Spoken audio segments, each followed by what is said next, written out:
हाम्रो झलक बहादुर मगरले लैबरीलाई सुर्के थैलेकै भन्ने टाइटल सङ गाउनु गइरहेको छ कभर सङ। प्लिज सुनिसकेपछि लाइक कमेन्ट एन्ड सब्सक्राइब गर्न नबिर्सिनु होला।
रमसाइला ठेक्का भित्र पानी रमसाइला खाना छोरा जाने तेला छोरा जो रमा तेला छोरा जो तेला छोरा जो रमा तेला छोरा जो राम्रो हल्का जिम गर्ने पनि केटा जिम गरेको छ बडी बनाएको छ हैन।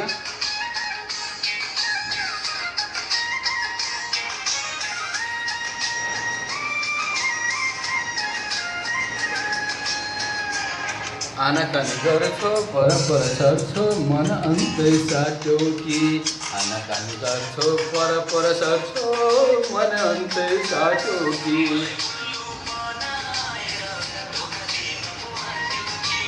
हातै हिसाब मिलाउनु छ ठिक खाता भरि पटुकी मासुको सुके थैली खै सुके थैली खै खाना सुके थैली खै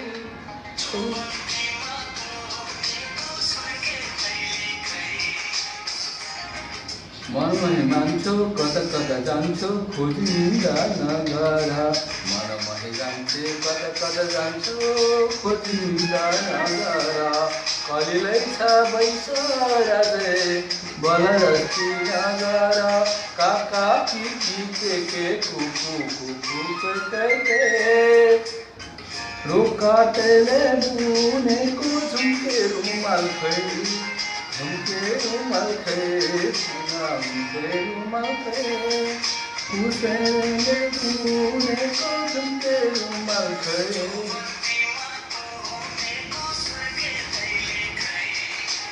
उसैले बुनेको झुम्के रुमाल खै। मैले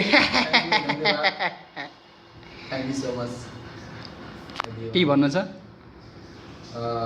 तिता मिठा जस्तै हो नि एउटा जुन गलाले साथमा दियो भने मनले चाहिँ गाएको छ, मनभित्रबाट चाहिँ गाएको छ, स्वरले गाउने प्रयास गरेको छ। अब म त त्यस्तो कलाकार त केही होइन, त्यो म त्यस्तो कुनै कलाहरू पनि मलाई क्यारिकेचर गर्न आउँदैन पनि र त्यस्तो स्वरहरू बनाउन आउँदैन। म भित्री मनमा आफ्नो लागि म भित्री मनमा आफै भित्रबाट गाएको हुन्छ म आफूले सुनिरहेको छु। अब बाहिरबाट सुन्नु भयो तपाईँहरूले होइन। अब कुनै गीतमा त्यस्तो मिठासहरू त छैन, यसको शब्दहरूमा मिठास छ तर स्वरमा मिठास छैन। र तपाईँहरूले यति बुझ्नुहोस् कि यसको मिठास चाहिँ स्वरको होइन कि तपाईँहरूले शब्दको मिठासलाई चाहिँ सुनेर चाहिँ मनमा नै रमाइदिनु होला भन्ने आग्रह गर्दछु। धन्यवाद। Thank you so much. उहाँले एकदमै वास्तवमा सही कुरा गर्नुभएको छ। तपाईँहरूले यो भिडियो हेरिसकेपछि लाइक एन्ड कमेन्ट जसरी एनी हो त्यसरी गर्न नबिर्सिनु होला, ताकि उहाँको भविष्य तपाईँहरूको हातमा छ।